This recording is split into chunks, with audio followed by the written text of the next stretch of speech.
बेटी की विदाई के वक्त बाप ही सबसे आखिरी में रोता है। क्यों? चलिए आज आप विस्तारित रूप से समझिए। बाकी सब भावुकता में रोते हैं, पर बाप उस बेटी के बचपन से विदाई तक के बीते हुए पलों को याद कर करके रोता है। माँ बेटी के रिश्तों पर तो बात होती ही है, पर बाप और बेटी का रिश्ता भी समुद्र से गहरा है। हर बाप घर के बेटे को गाली देता है, धमकाता और मारता है, पर वही बाप अपनी बेटी की हर गलती को नकली दादागिरी दिखाते हुए नज़रअंदाज कर देता है। बेटे ने कुछ मांगा तो एक बार डांट देता है, पर अगर बिटिया ने धीरे से भी कुछ मांगा तो बाप को सुनाई दे जाता है। और जेब में रुपया हो या ना हो पर बेटी की इच्छा पूरी कर देता है। दुनिया उस बाप का सब कुछ लूट ले तो भी वो हार नहीं मानता, पर अपनी बेटी के आंख के आंसू देख कर खुद अंदर से बिखर जाए उसे बाप कहते हैं।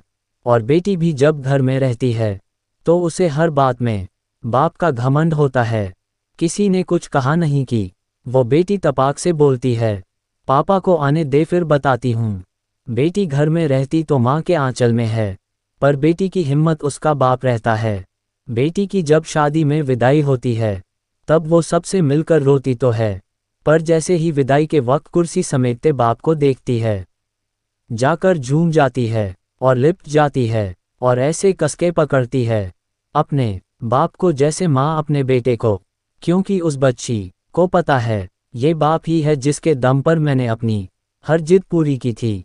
खैर बाप खुद रोता भी है और बेटी की पीठ ठोक कर फिर हिम्मत देता है कि बेटा 4 दिन बाद आ जाऊंगा तुझको लेने, और खुद जानबूझकर निकल जाता है। और किसी कोने में और जाकर वो बाप कितना फूट फूट कर रोता है, ये बात सिर्फ एक बेटी का बाप ही समझ सकता है।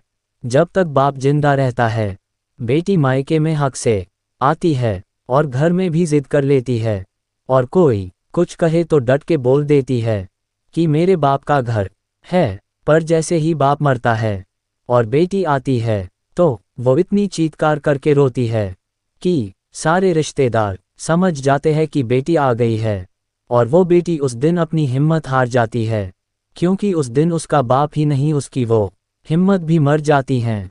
आपने भी महसूस किया होगा कि बाप की मौत के बाद बेटी कभी अपने भाई भाभी के घर वो जिद नहीं करती जो अपने पापा के वक्त करती थी, जो मिला खा लिया, जो दिया पहन लिया, क्योंकि जब तक उसका बाप था तब तक सब कुछ उसका था। ये बात वो अच्छी तरह से जानती है। आगे लिखने की हिम्मत नहीं है, बस इतना ही कहना चाहती हूँ कि बाप के लिए बेटी उसकी जिंदगी होती है, पर वो कभी बोलता नहीं। और बेटी के लिए बाप दुनिया की सबसे बड़ी हिम्मत और घमंड होता है, पर बेटी भी यह बात कभी किसी को बोलती नहीं है। बाप बेटी का प्रेम समुद्र से भी गहरा है।